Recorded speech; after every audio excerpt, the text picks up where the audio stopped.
Businesses thrive by knowing customer insights because today's insights are tomorrow's facts. At iResearch, we live and breathe insights. And despite searching high and low, we were unable to find a customer insights podcast that answers one of the most important questions in business. Why do customers do what they do? So we launched one. Hi, I'm your host, Darshan Mehta. On this episode, I'm joined by Alex Genov. He is a marketing insight expert, author, and advisor, and a keynote speaker. Alex has over 15 years of relevant experience, 5 years of academic research, and over 10 years of customer research in the software industry. He describes his career goal as helping teams create remarkable products and services that make people's lives easier and more enjoyable.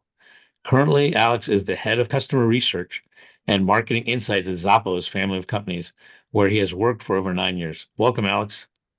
Thank you, Darshan. Pleasure to be with you.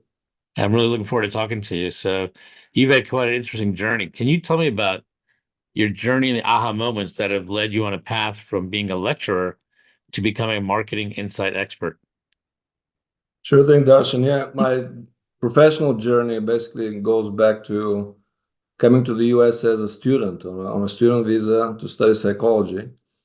And then I had to study psychology for over 10 years in order to keep my visa status current. Not that I wanted to study for 10 years, but that led me down this path of getting my PhD in experimental social psychology. So this is, to me, one of the most interesting areas of psychology where, we're social animals and anything we think, do, feel, and so on is happens in the context of the real or perceived presence of others. That's basically the essence of social psychology. So I did that for a while, and then, as you mentioned, I taught some courses, and then I was headed to be a professor, but soon realized that it was going to be a pretty difficult continuation of this journey. I was sick and tired of being poor as a church mouse for many, many years. So I said, I'm going to go and try my luck in the industry. So I've been applying, like you said, this knowledge of the research method in general, psychology.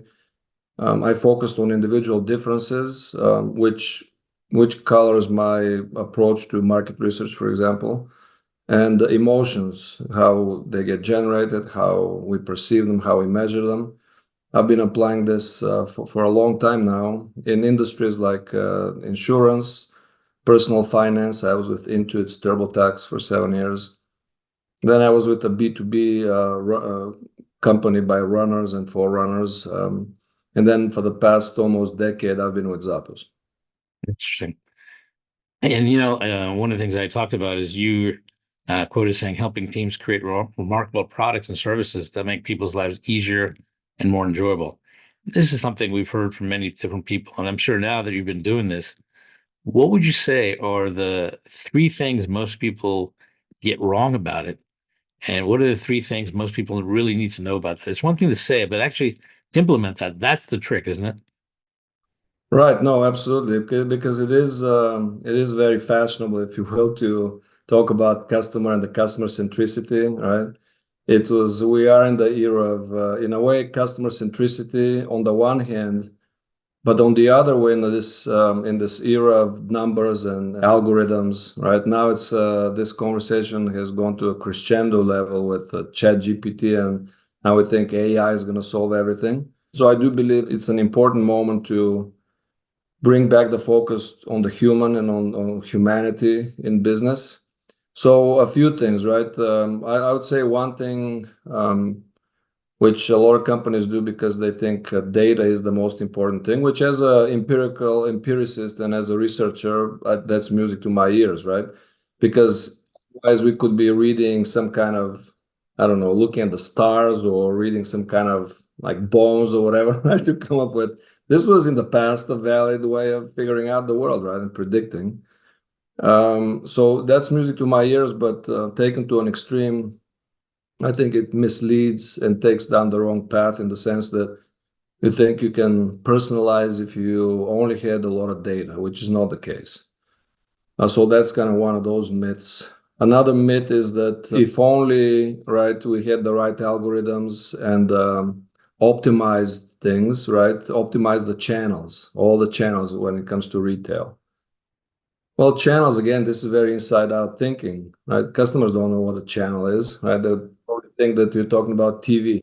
If you talk to them about, they don't care about that. So again, a true customer centric approach should be to take the point of view of the customer and to stick with that as much as possible. And then another thing that really could benefit any business is this idea of hospitality, which I'm a huge fan of this metaphor of hospitality as it applies to any business. And you, as a new restaurateur, that you shared with me, I'm sure you appreciate that and you know about that, right? And maybe you've heard of this great New York restaurateur, Danny Meyer, who wrote a book called Setting the Table. And he is very passionate. He talks about hospitality as applying to any business. It's not just to restaurants and hotels. And he defines it as when something happens for you, not to you. And he talks about it when companies are on your side as a customer. So that those things, I think, if you're really serious about customer centricity, you have to invest and stick to those principles. I agree. In fact, one of the things I did when I set off to do the restaurant was tell my team we exist for two reasons. One is to delight, and the other is to evoke an emotion. And that was it. I mean, and that we try to do with every single dish. If I can get to a point where someone tastes it and eats it and goes, wow, and raises their eyebrows, and that's half the battle, right? That's exactly right, Darshan. And I think, I mean, and another key distinction that Danny Meyer makes is between service and hospitality. They're very, very different.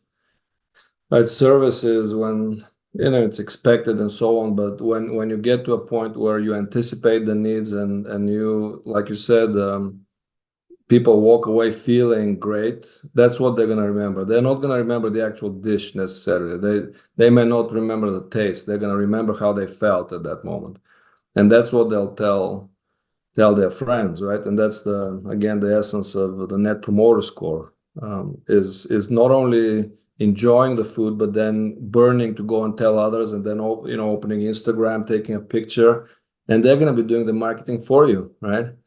And great restaurateurs and people in any hospitality understand that. But why can't we take that and apply it to any business? And it makes a lot of sense because I think nowadays people are no longer buying products and services, they're buying experiences. And so that's a whole different level of engagement and what they're seeking. Like, even, let's just take the restaurant, for example.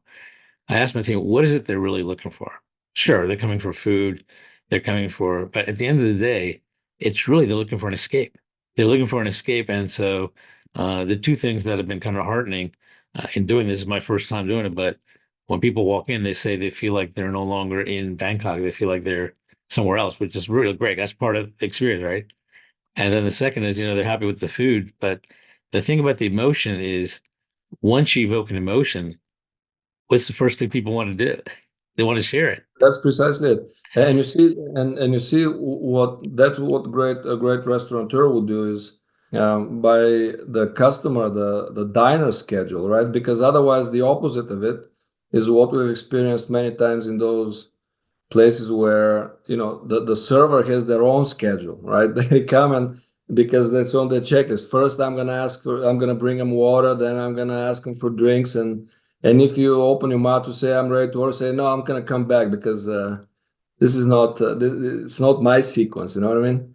So that is the difference between something happening to you versus for you. Yep, absolutely. Yeah. I've often try to simplify things, maybe sometimes a little too much, but I've realized there's if you can do one of three things, your likelihood of being successful is quite good. And those three things are save people time, money, or make it easier. If you can do two of those, it's 2x chance of being successful. Three, 3x, right? If you can do all three, you can have, I think, three times greater chance of being successful. But then there's this fourth element, and that's can you evoke an emotion? If you can evoke an emotion, now we're talking, I don't know, 5, 12, 15x. I don't know. That can exponentially change the whole equation. Right, exactly. I mean, hopefully it's a positive emotion because I'm sure it can evoke emotions, right? But you're after the positive ones, right? Because in any other direction, then people are going to be telling, don't go there. That's true, but I've also learned if it evokes a negative emotion, right? Chances are this is probably a super fan. It sounds like an inverse logic, but chances are they're a super fan that want a higher level of service or expectation. But if you actually talk to them, you actually might see a greater opportunity that didn't exist before. And I think you can speak to that because I think I'm sure you have a lot of experience with that. So maybe you can give me an example of how you think that applies. Absolutely, Darshan. I'll give you an example from the origins of Zappos. Zappos is turning 25 years this year, so a big milestone. And when I give some of my keynote talks, I talk about this what started it all, and that's part of Zappos folklore, of course. What started all almost 25 years ago was this email by a customer, and I mean, think back the dawn of the internet and one of the first companies to sell shoes online. This was unthinkable, right? And people didn't know what the internet was, let alone leave your credit card and then goes in the ether and then maybe something comes back, right? And so Zappos were agile, fast startup, and I'm sure they expected things to go wrong back then. And the one time things went wrong. So this woman ordered a pair of shoes that she needed for an occasion, for a wedding or something, and they didn't come on time. And she sent this really angry email. So think back then, this small team preoccupied with other things could have easily said, "Oh, that's one customer, forget it. Don't worry about that." Instead, they went the other way. They said, "Let's worry about that." And they overnighted her a pair. They gave her a coupon. They apologized profusely, and she writes back, and the subject line says, "Wow." It has the word "wow." This is 25 years ago. Now everybody's talking about wowing customers and so on. And then she goes to say now how impressed she was and so on. Then from that point on, it dawned on the team. That's how we're going to win. Is when we take something and it's through great customer service. And so that's what Tony Hsieh used to say. Zappos is a customer service company that happens to sell shoes. And that included if you called and ordered pizza, they would arrange a pizza delivery for you. They're not going to say, "Are you crazy?" Right? We're a shoe company. So these are a bit extreme or over like 10 hours and 40-minute phone call, right? Well, even that story with Zappos, it's been around for a long time, but just think of how much positive brand equity is built up for the brand since that one story happened, right? And I don't even know what the X factor is on that one, right? It's been tremendous. Right, exactly. And so, but that was the past. Now things are changing and the world is evolving. So our current CEO, Scott Schaefer, he builds on that and he's saying Zappos is a customer experience company that happens to sell shoes. So he makes it broader to include the digital experiences. And that's the biggest opportunity is to take that spirit of customer service, of hospitality, and apply it somehow to the digital experiences. And that's what I'm curious about to find out from you. I mean, Zappos has always had a very good reputation for customer service and experience. So I'm curious, what more can you do? What areas do you think you guys still want to focus on to raise that level of service, hospitality, whatever you want to call it? Because you guys have already been doing it for quite a while. I mean, you said back 25 years ago, this came to fruition. So, even when a company's doing it well, what are the lessons or aha moments you've learned that we still need to learn about and explore? Absolutely. So just to answer the first part of your question, I see a great opportunity to emulate that hospitality on the digital experiences because Apple was built on this amazing high touch customer service over the phone, right? And it was a continuation of the catalog shopping before that. It was, you have a catalog, you have a phone, you shop. Then the evolution was now you have a computer in front of you, the internet, and you shop, right? But then the phone was still an integral part. It was the almost like it gave people comfort, right? That you could hear somebody. Now things are changing rapidly, things have changed. And the question is now, how do you deliver that great customer service without necessarily committing on the phone? Because not a lot of people want to spend time on the phone now. There's other more asynchronous methods. So how do you take that and create the same feeling, right, of comfort and but not having to speak to a person and commit, I don't know, 20 minutes or half an hour? That's one challenge. And then I think the question is how do you use technology to emulate that? So see, this is very different from we're going to use a chatbot with AI, right? And now how do we do it? Can you give me an example of how you're actually doing this on the digital realm, versus just the telephone or in person? Right. I mean, it's still, I mean, it is work in progress, but now the teams are developing more of a hand-holding approach of how you find the right shoe, for example, right? Recommending sizing. Yeah, we have a science team that is developing those capabilities, right? And we're part of Amazon that they have amazing technology, so we tap into that as well. So these are big challenges that any retailer faces are things with when it comes to shoes and clothing, right? Are size and fit that then lead to returns, which is also a very an area that needs to be solved by any retailer. So technology and AI can help a lot in that. I don't know exactly how. I'm not a technologist. We have brilliant technologists, but we work together to really frame the human problem first and then to offer the solution, not the other way around. Not let's do this because we can, because we have brilliant coders and then figure out how to apply it. So that there's a big difference there. I'm curious, post COVID, have you seen a greater increase in people relying more on the digital transactional means versus, let's say, picking up the phone? In other words, are people calling less nowadays post COVID?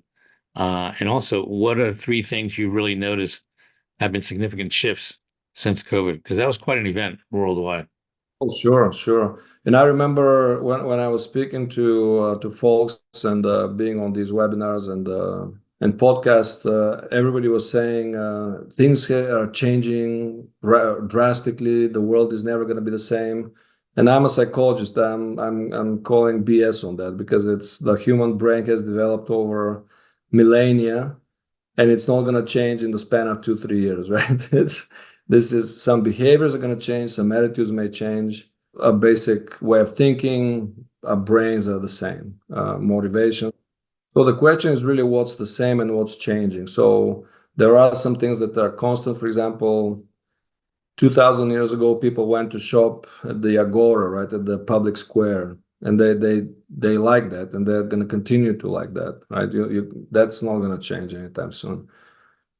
What changed, to your point, was this behavior of going online versus in the store, because that was not an option. And we had noticed before that, our research had shown that about 30% of consumers would only shop for shoes and clothes in stores. For whatever reason, they didn't trust the internet or percent. So then during the pandemic, the people who only shopped online, that percentage kind of shot up during the pandemic. But what's interesting is that it went back down, and the percentage of people who said I now shop both online and in store shot up. So now that was the biggest shift, is the people who were forced to try and found out that it wasn't that bad, right? So that I can confidently say that was a significant shift with that behavior. But in terms of people's general needs of shopping for shoes and clothes, that hasn't really changed, I don't believe. Yeah, I think you're talking about the priorities and experience. And I think, I mean, even nowadays, I mean, look how many calls are done with video calls and stuff, and even business compared to before the pandemic, right? It's become much more normal. And I think that was a big part of it. It became people were forced to do it. And as a result, they say, hey, it's not so bad. It's kind of interesting. Again, going back to the three things, they're finding that in many ways it saves them time, it makes it easier, and can often even save them money. Exactly. So I completely agree. And you also see the shift back to after the pandemic, people needing to be with others physically, right? The conferences. It's not, I mean, the NRF, this huge conference was packed, it was a bad back, you know what I mean? So it wasn't that, oh, people now had this taste of video conferencing and now nobody's meeting in person, right? That things that pundits would say, like things have changed drastically, life is not BS, you know what I mean? Yeah. Yeah, I mean, things change, but there's also nothing new under the sun, right? That is, there's some things that are not changing, some things that are changing. Yeah, it's a part of it really understanding the nuances, some of the priorities. But I think you're right. I mean, the base drivers that drive people have not changed. So having said that, I'm curious, what actually drives people when they're buying shoes? I mean, if anybody knows it better, it can't be anybody other than you guys. Well, I mean, first of all, what we have going on for Zappos is that, you know, everybody has to wear shoes. First of all, right? That is something that when I started Zappos, we visited a great company that has nothing to do with shoes, but it's called Discount Tire. So these are guys right in Arizona that started this fantastic company, very similar to Zappos in terms of customer service, very different industry, but they were telling us about how it began, and the founders considered to deal with something that everybody needs, and they were torn between shoes and tires. So they went with tires. So short of that, one thing about shoes and clothes that's very different than other things is that they're highly personal. So it's the expression of ourselves. And my background and interest and training in individual differences has helped me always like look for those. So not if you treat everybody the same, you're gonna average everything and you're gonna lose a lot of information and insights. So for example, if you're in the business of selling shoes, and we are a high-end retailer, right? We under Tony Hsieh for 2 years, there were no discounts or sales for 2 whole years. So he one of his experiments, right? And the business survived, profitability shot through the roof. Again, now we have to do occasional sales and so on at discounts because that's the world we live in. But we're a high-end retailer, and you think about fashion and so on, and you would think that everybody cares about shoes, and and you have these popular shows like Sex and the City, for example, if you've seen it. Carrie Bradshaw, shoes like everywhere. We've done a lot of interviews, a lot of home visits, a lot of in-depth ethnographic research with customers. And there are different types of people. Some have a ton of shoes, they live for shoes, and some really don't care about. They say, I need to get dressed, need to be practical. I don't care about fashion, right? And some define themselves by being fashionable. So that's if you understand that, right? Speak to them much more intelligently. Say, here's you probably need a replacement of your shoes because you've worn them. Instead of saying, here's these fancy new arrivals that are top of the line, right? And some people would say, oh, I love that. And some people say, oh, I don't care about that. Another example would be in terms of shopping and the motivations behind shopping and the psychology of the consumer. Somebody looked at the data and the spreadsheets and saw that a lot of women on Zappos shop for their kids, but not for themselves. So the natural inclination was to send an email, say, why don't you buy something for yourself too? But after doing a lot of interviews with moms and so on, I discovered, I mean, I found that's kind of common knowledge afterwards, but discovered the phenomenon of mommy guilt, which is basically before kids, I used to shop a lot for myself, and after I get kids, everything goes to the kid, and I feel guilty buying for myself. And when I tell this to audiences, a lot of women in the audience start nodding, like exactly, right? So there's something there. So you see how tone deaf it would be to send a general campaign saying buy something for yourself because you bought something for your child. But it would be much more empathetic and much more effective if you say, we hear you, you're a busy mom, that's what you feel, and they'll be like, oh, they get me. Right. And then this feel like you're talking about will be there. This feeling of goodwill of, oh, you get me. Then when you think of Zappos, when you think of buying shoes, you'll think of Zappos because Zappos made you feel a certain way. So I'm curious. We talked earlier about swimming in data, and I understand from your example, you're doing a lot of interviews. So I'm curious, what kind of balance are you striving between qualitative and quantitative for your research? When I do the customer research, then you have qualitative and quantitative in a way, right? Because we have the other side of the data business, which is all transactions, the numbers, dollar signs, right? The big data that analysts, much smarter people than me, they analyze and deal with. And that's what the business runs on. That's the fuel for the business, right? Because then report numbers on that, you report success and whatever the quarterly reports. But what I'm trying to do is balance that with the customer insights side of it. And there you can then have qualitative and quantitative. And many times there's people misunderstand what qualitative versus quantitative means. They say, oh, this is only 20 data points. It must be qualitative. No, it has nothing to do with the number, the sample size. Qualitative is doing research to find insights, to getting to aha. This is what you're talking about. Getting to the aha. You can get an aha moment by speaking to one person, and you get this. Oh, this is a true insight. That's qualitative, right? I mean, it's think of the whole field of psychoanalysis, which was like in the 18th and 19th century, it was all the rage, right? Everybody had a psycho. I mean, it was a huge business, right? Freud, you know how he came up with that? He came up with that based on one case study, one patient. It was not even his patient. It was a patient, his friend Brewer, and he got to know Anna O by reading Brewer's letters. And he read this up, he analyzed this, and he read a lot of Greek mythology, and he came up with psychoanalysis. That is qualitative. You know what I mean? So and so you have one case study where you get an insight. I'll tell you one example. We went to one of these home visits in a really nice loft in smack downtown San Francisco. This woman used to be a model. She was then a researcher, and she invited us. We looked around. We saw clothing everywhere. Wait a minute, is she not very organized or neat? No, this was her way of knowing what she has. So it wasn't that she liked the mess, but or she didn't care. But this was one way she, if she had her clothes in the closet, she wouldn't know what she has. And then another insight, a true insight that came up from the conversation with her was she said something like, sometimes I wake up and I feel down this day. I feel a little depressed.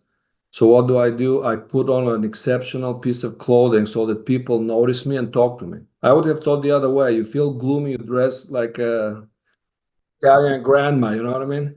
But no, it was the other way around, a real insight, you know what I mean? So you see how you can take that and then you quantify it. Then you say, okay, how many other people feel that way?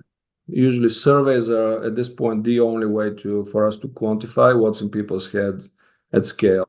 And so then you can have it has real implications of how you create an experience. Maybe you say, how do you feel today? Right. And then you indicate and they say, how about we recommend put this on and then walk out and then see what happens, something like that. A lot of people use the word insight, and I'm curious from your point of view. First of all, how do you define an insight? And second of all, how do you know when you see an insight in front of you?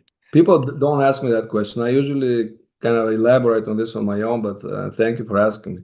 I think the word insight has been used so much that it's lost its meaning, right? Everything is an insight. Men, in general wear larger size shoes than women. That's not an insight. I mean, but an insight is something that really the aha moment you're talking about. And honestly, I don't know. It's you know it when you see it.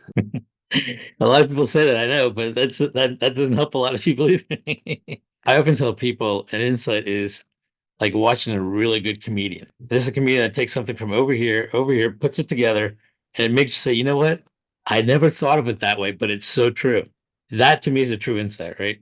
And so I think people stop at facts and numbers, and that's just part of the picture. That's not the whole picture. It's actually going to that core truth that's actually driving a behavior. Exactly. And I think you're absolutely right. And what's beautiful about this analogy is that a comedian, that's where you burst laughing, because if it was not true, then people get like this glazed eyes and say, what are you talking about? Yeah, I mean, there's usually two types of comedians, right? There's those comedians that use profanity and things like that that have humor, but then you have these other ones that really just make you think and ponder, right? And as soon as you realize that aha moment, like I never saw it that way, but it's so true. I mean, that to me is some of the best comedians that I've ever listened to or watched. So here's an idea for your next business, a comedy club right next to the restaurant. There you go. All right, I'm gonna have to get your help on that one, so we'll look that together. But then I'm curious, how do you know when you actually see an insight? I'm trying to answer that myself, but as I'm asking you, when you come upon an insight, how do you know that that is an insight versus a fact? I would go and say that's a feeling. It's a feeling you get that you're onto something, right? Because it is a feeling. It's that a high is a feeling, and some people may not know it, but here's the concept of the prepared mind. Because though that Archimedes moment of eureka, that jumping from the bathtub and running naked, through the streets of Athens, usually you hear about that, but that's preceded by years and years of thinking about something and working on something, and then you have a prepared mind, and then it clicks, right? And I think another person who never thought of that, who's not prepared for that, will not see it. You know what I mean? So that's why it's art and science, and you don't have a mirror to say, "Whoop, this is an insight," right? We don't have that.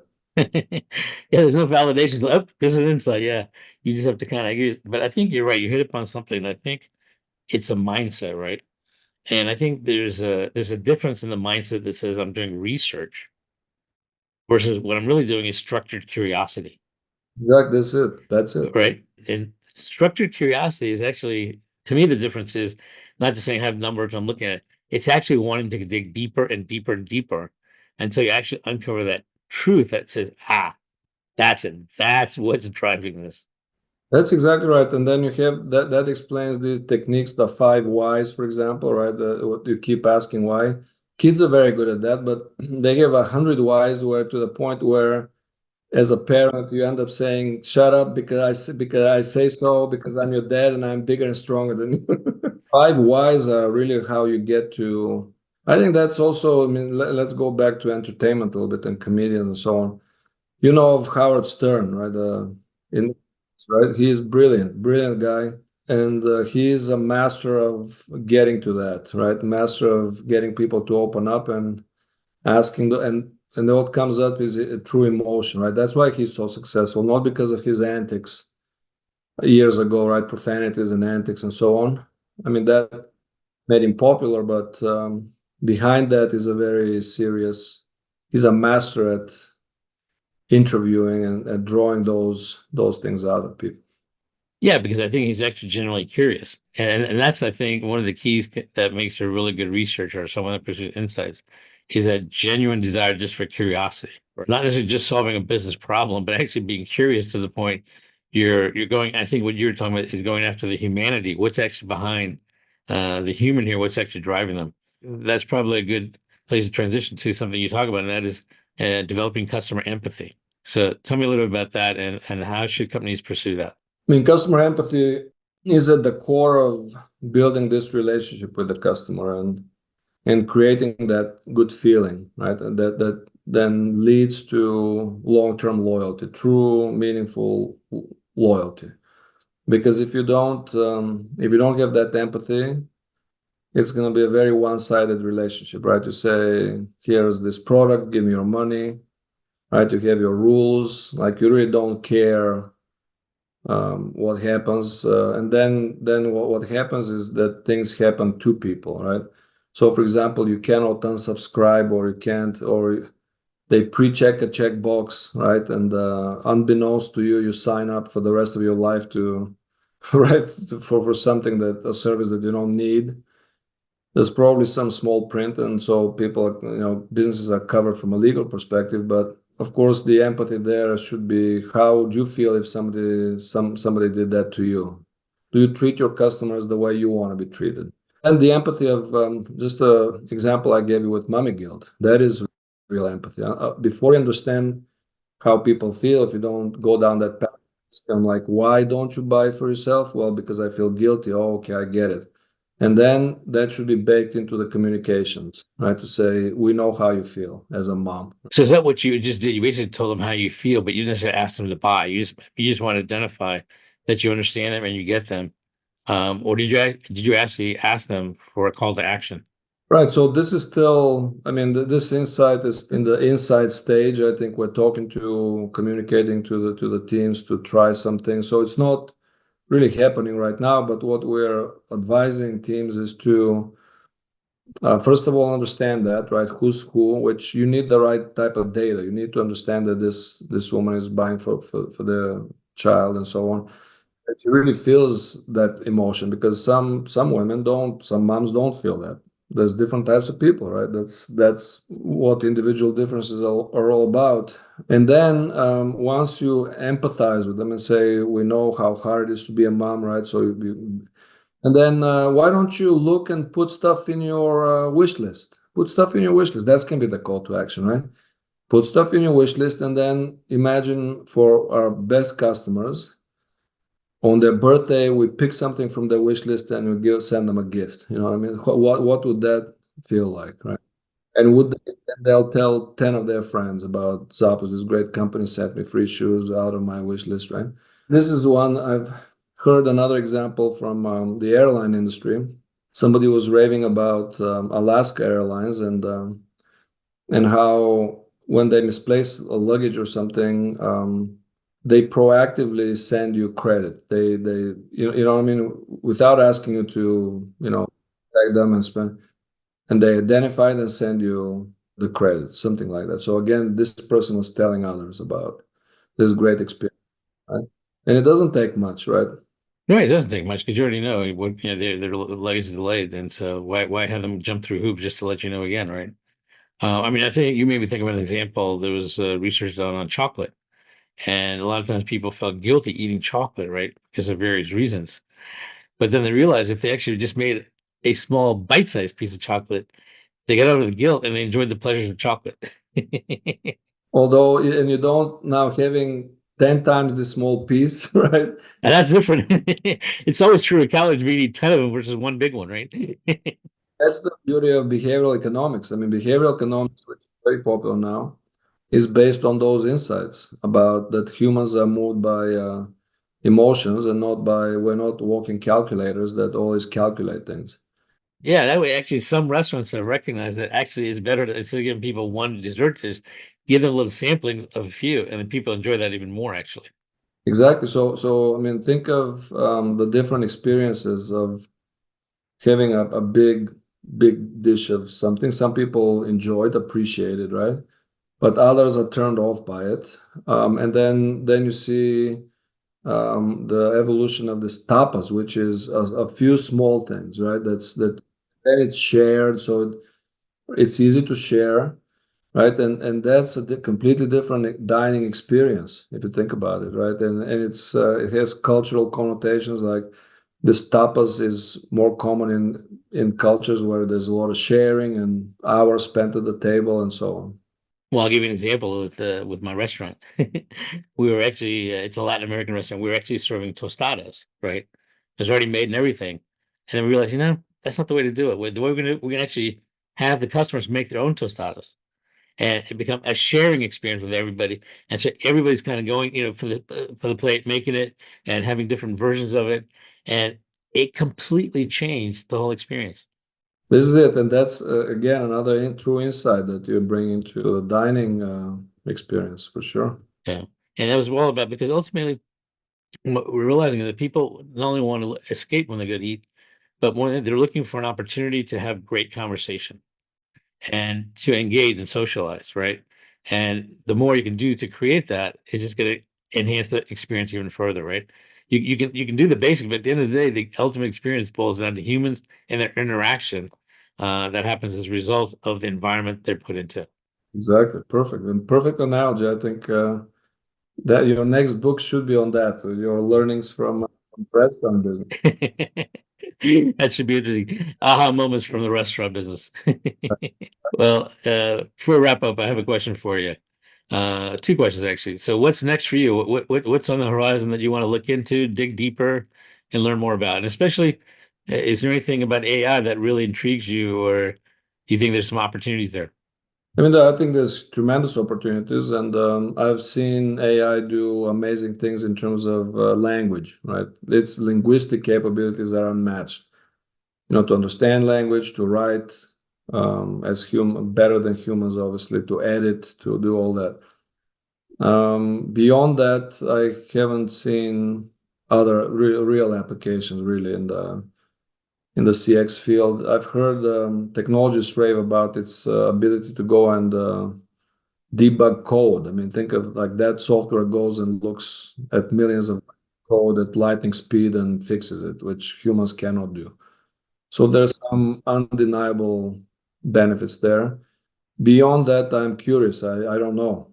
I'm excited about bringing. How do you again emulate this spirit of hospitality and customer service on the digital experiences? People talk about conversational commerce. To me, that's real. The real conversational commerce is what if the website was a person? What would they sound like and what would they do? Right? If you had to read what's on the page, right, or interact. Yeah, I think that's kind of the direction these bots are taking, right? And the more you can personalize them, I think they can really deliver an interesting experience for sure. Right. So that's to me is exciting to see the capabilities there. And then just focusing very sharply on making the experience easy to use. I mean, this is one thing that another insight that we had was we have a very robust voice of the customer program, and we collect over 100,000 comments each year. And we use AI, we use a partner that analyzes it, categorizes. And when you look at the positive comments, which luckily, overwhelmingly, the vast majority of comments are positive, what drives them is ease of use. This is what, and then it dawned on me, wow, that's a true insight because when I was working for TurboTax, ease of use was the guiding light. This was the North Star, was ease of use, sharp focus. They talked about delight, which is good, but what they really focused was on ease of use, and that was it. And I think that's an opportunity for any retailer because when you see all these websites, they all have the same steps. You have search, you have product page, checkout, right? They have the same elements, buttons and checkboxes and all. But I think the retailer that really focuses and not so much changes up the mental model because then it's going to be more confusing, but within those constraints, really innovates on how you enter data and when you get stuck, how do you get advice, how do you get help, right? Making that easy and then delightful, you go above and beyond. That this is going to be a breakthrough. Right? I see a big opportunity there for any retailer, online retailers. I think that goes back to the thing we talked about earlier, the power of three, right? Make it either save money, time, or make it easier. And if you can do all of that and evoke an emotion, you're pretty much on the path to doing well. So let me ask you, in the world of digital marketing or in hospitality, if you could have lunch or dinner with anyone, who would it be and why? I would really want to have lunch with Danny Meyer, and I've reached out on LinkedIn to no avail, but that would be on my bucket list. Sounds good. Well, maybe I'll try to see if I can get him on the podcast. Well, Alex, thank you very much. It's been great talking to you, and I appreciate all the examples and stories. And I look forward to seeing what Zappos comes up with next. They're always an innovator, and obviously you're a big part of that innovation. So, thank you, and I look forward to it. Thank you, Darshan. Really appreciate you having me on. Getting to AHA was brought to you by iResearch. To find out more about us, head to iResearch.com and make sure to search for Getting to AHA in Apple Podcasts, Spotify, and anywhere else podcasts are found. And don't forget to click follow to ensure you don't miss any future episodes. Thank you for listening.